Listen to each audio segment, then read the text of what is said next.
Hello everyone and welcome to episode 57 of the Northstar podcast. And Merry Christmas. The end. No, I'm just... No. Oh, shit.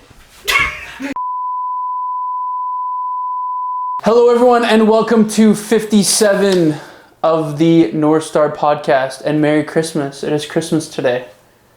And I don't know where my beard went. Cardio is making you fat. That's what we're going to talk about today.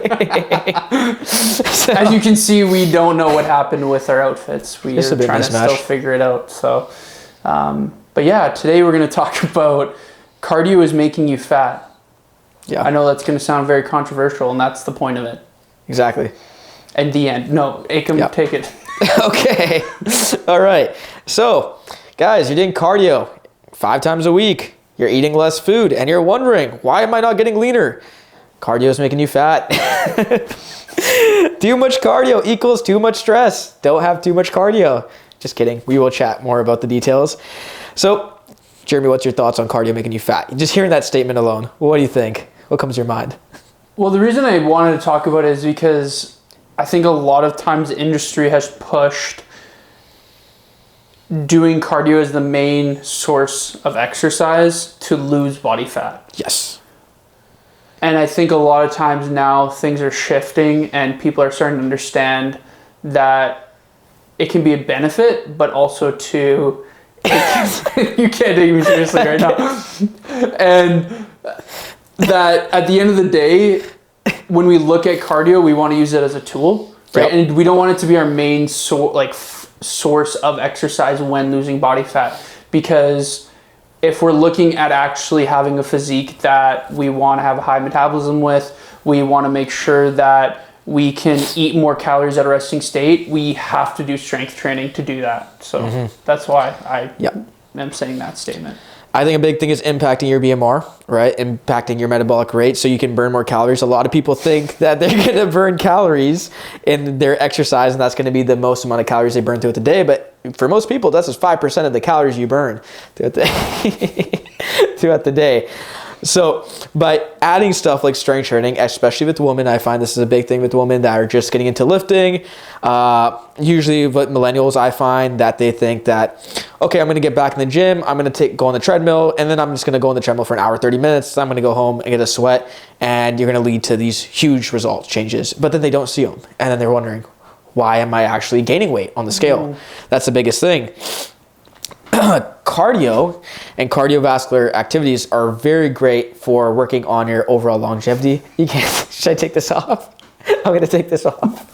Keep it. Right. Keep it. No, put it back on. Put it back on. So, as you know, cardio, it works your cardiovascular system, which is your heart and your aerobic system. So by doing... I can't. I'm going to keep going. So, too much cardio is draining, okay? It raises your cortisol. It means that your belly fat is going to hold on to more weight and you're going to have more cravings. It's going to lead to higher stress. And that's why we say cardio is going to make you fat. So, to make your body adapt, increase your calories, all right? Intermission. You're going to take a slight intermission. Okay, we gotta pause. Fuck, okay. Should we just restart it? Because I'm like crying right now. I just want to low-key keep that. That's why we just keep the whole thing just playing. Okay. We're back. Okay. Let's just restart on the cardio thing. So, going off of what Ekam was saying with the BMR, what happens is if you start losing muscle because you are doing too much cardio, you actually make it where you are putting yourself in a state where you're not going to be able to have a higher metabolism because you keep losing muscle because you're not actually strength training and you're only doing cardio. So what I would recommend is doing your strength training as a priority throughout your week and adding cardio in as a tool and or depending on what your goal is. Obviously, if you're a marathon runner, you need to be doing cardio. That is obviously the Staples. end goal, because that is what you're doing. If you have an endurance sport, for example, that's also going to be very important to do that cardio. So at the end of the day, when we're looking at the bigger picture of it all, and we are trying to look at our goals in specific, we have to also understand what our goals are. Most people that come into the gym and that are looking to change their body, they're not looking to just increase their endurance or increase their cardiovascular health. Yes, some are, but at the end of the day, most people want to look a specific way. They want to shape their body. Yeah, they want to look building. quote unquote toned. They want to look, a little bit leaner, more muscle, and that alone with cardio won't do that. You have to lift weights to do that. So, and that's sending just the right signal to the body to also build that muscle is through that strength training. Personally, I believe progressive overload is a huge principle in getting results. And I find progressive overload with cardio a lot more harder, a lot more strenuous, and it takes a lot more mental energy besides to get in the gym and just push a hard workout to get progressive overload when it comes to cardio personally. Versus weights, it's a lot more, I guess you can see you can actually get quicker results when it comes to progressive overload with the weights compared to cardio, because it's a whole different game. And a whole different structuring with programming. And also, I like to always ask the question is, all right, how much time do you have available to spend in the gym? Most people don't understand, but you can go 2 to 3 times and do a 2 or 3 day split and get so much results versus if you went 2 to 3 days only to the gym and just did cardio, you're not nearly going to get that much results. And you're not also, the big thing is when we talked about the BMR is being able to burn calories throughout the day versus just being able to go to the gym and just burn calories then. Because people don't understand that you burn so much more calories as we're putting on more muscle, because lean muscle is an expensive tissue and requires more energy. And with more energy, you burn more heat, you basically burn more calories at the end of the day. And if your goal is to stay lean, sustainable, and obviously nobody wants to go to the gym and then spend hours of cardio just to maintain their physique, they want to look better, improve, see shape. It requires strength training. Well, and I think going off of that, is a lot of people don't understand too that your cardiovascular health or your endurance can actually improve as you lift weights, right? Yep. Depending on the phase that you're in. I'm telling you right now, if you go do 15 barbell squats and you deadlift that with 15 trap bar deadlifts and you do a superset of 15 squats and then 15 barbell deadlifts, you will feel like you just did some cardio. But you are obviously still building some strength as well. So it really depends on the phase.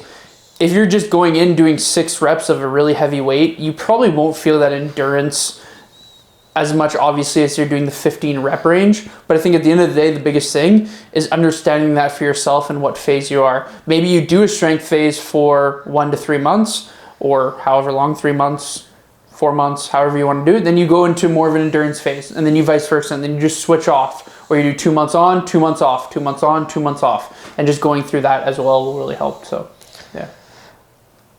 I just thought of a funny thought. This is so off topic, but as you can see, Santa here has lost a lot of weight. As you can see, the belly is gone, and that's primarily to doing what? Getting jacked, right? Lifting weights, building that bone density. So, yeah. What are your thoughts on cardio kills gains for people who are trying to build muscle? I think that term is hard to justify because I've also seen people improve their cardiovascular health and then their training gets better. Right? Yeah. So there's kind of like a two-way point of this is where when you're looking at time, right? Like you said, that was really important to say is like, what do you have in the week? So if you only have, let's say 4 hours in the week and 3 of those days are weights and 1 of those days are cardio, I would then look as, okay, how can I maximize my time in the gym where I'm still lifting weights, where I can also improve my cardiovascular health. So maybe that is you do a full body on one day, let's say Monday, and then Wednesday you do half an hour of weights, half an hour of cardio. Then you do Friday, you do a full body again, you do weights, and then let's say Sunday or Saturday is solely cardio. That could be a plan that you can do as well if you're looking at 4 hours in a week. Again, it just really depends on what you really want to achieve and what timeline and what feels realistic for you in this day in your, like the day in your week, your life, whatever, and the amount of hours that you have. Right? Yeah. Big thing I always like to check with people is like doing a in-body scan, DEXA scan, something like that, just to see how much skeletal mass they're actually lacking on their frame and how much they need to build if there's a very big deficit as well when it comes to programming. I think that's something very important for someone who's kind of stuck as a beginner, trying to figure out how much cardio I should do, how much strength training. The cool thing is if you have the ability to go to one of those scans and get checked and to see how much your muscle mass is, obviously more muscle mass is always going to be better, but you can kind of structure your program, whether it's okay, I need to do this much cardio versus I need to do this much weights. And it's tricky. Nowadays, it's a little bit easier to figure out how to do that. I mean, you can get a coach. If you really can't afford a coach, you get ChatGPT. That's pretty somewhat accurate nowadays too. And yeah. Yeah, I think too, it's like, I don't think people understand how much 5 to 10 pounds of muscle really makes an improvement on your overall well-being and health, right? It doesn't sound like a lot, but it actually is. 100%. Especially for someone who's beginning. If you gain 5 to 10 pounds of muscle as a beginner, your quality of life tremendously increases. You're able to have more food. You're able to, obviously, your clothes should be fitting better. Sometimes as a beginner, your weight won't actually change because the rate of gaining muscle and losing body fat are pretty equal. Yeah. Obviously, as you go through, you become more advanced. That stops, right? Eventually stops. But at the beginning, it's very possible to start to see that, and you kind of get a trade-off for like 1 pound for the other. And then once you start to see that slow down, then you tend to start to see the scale kind of start slowly going down now because the rate of muscle mass that you've gained has slowed down as well. So, is there anything else you want to chat about that comes to your mind when it comes to this topic? I just think at the end of the day too, like the cardio that you do, I don't want to say it doesn't matter, but it doesn't matter either. Like, if you love to run, like go run. If you love to do the Stairmaster, do the Stairmaster. If you love to go on a bike, go on a bike. Like cardio can be boring sometimes, but you don't have to make it boring. You can do a circuit. You can do multiple machines. Maybe it's 15 minutes on a bike, 15 minutes on the treadmill, and 15 minutes on the Stairmaster, and you just kind of rotate. Maybe it's going to a class. Maybe it's, going to a cardio class. Maybe it's go for a swim. Yeah, whatever you want to do at the end of the day, make it something that you enjoy.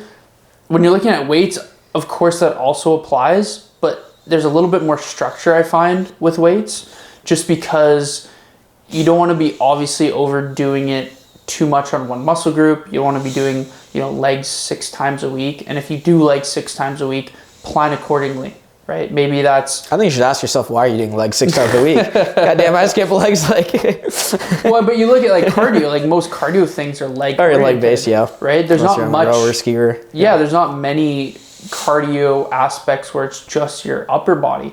So if you're gonna do cardio, let's say on Saturday, and you do super heavy legs on Friday, well, that might not benefit you. Yeah. Right? Maybe do your heavy leg day in the middle of the week. Give your body some time to rest and actually be able to perform that cardio that you enjoy and that you actually like. Right? Yeah, the only thing I would say about that is if you can plan to have active recovery cardio, that's something I do personally, where I like to flush my legs out. I know I have a heavy leg day the next day, doing stuff like a light bike circuit, going out for a light walk, possibly a jog, stuff like that. That's another thing that people can incorporate.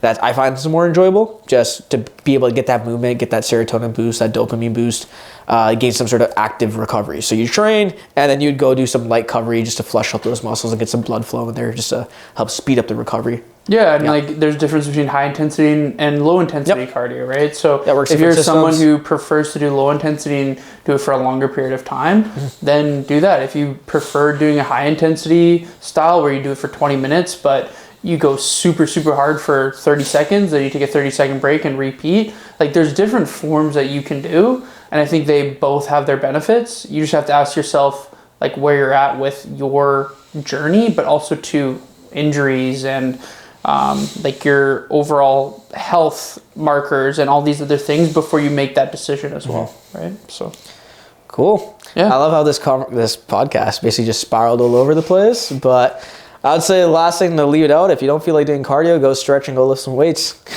Yeah, and you know what? It could be as easy as walking. Yeah. Right? Like if you're someone who just wants to start doing cardio, like you go walk up some hills. Yeah. Like go invest in a dog. Yeah, you know, there's so many different ways. Like I find cardio probably one of the easiest things that you can do with the least amount of equipment.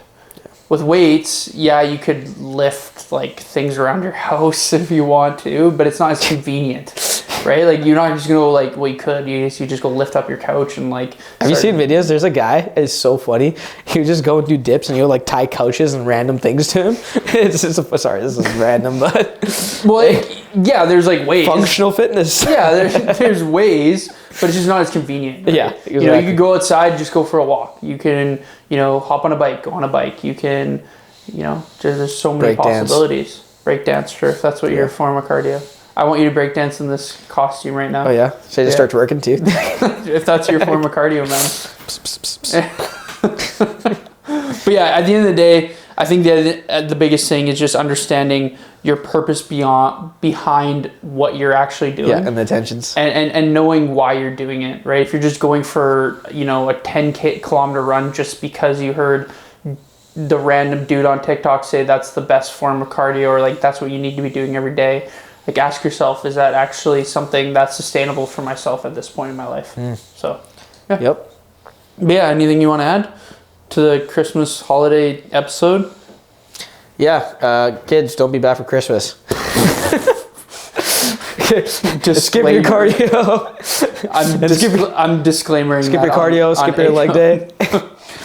No, I think I think like all protein. fun, and everyone that's listened to this on your holidays, thank you, because you could have been doing something way different, but you decided to listen to two guys in random costumes that didn't even know what match. So I appreciate it. But yeah, thank you everyone for listening to episode 57 of the Northstar podcast of Cardio Making You Fat. Enjoy the rest of your holidays and Christmas. See you soon.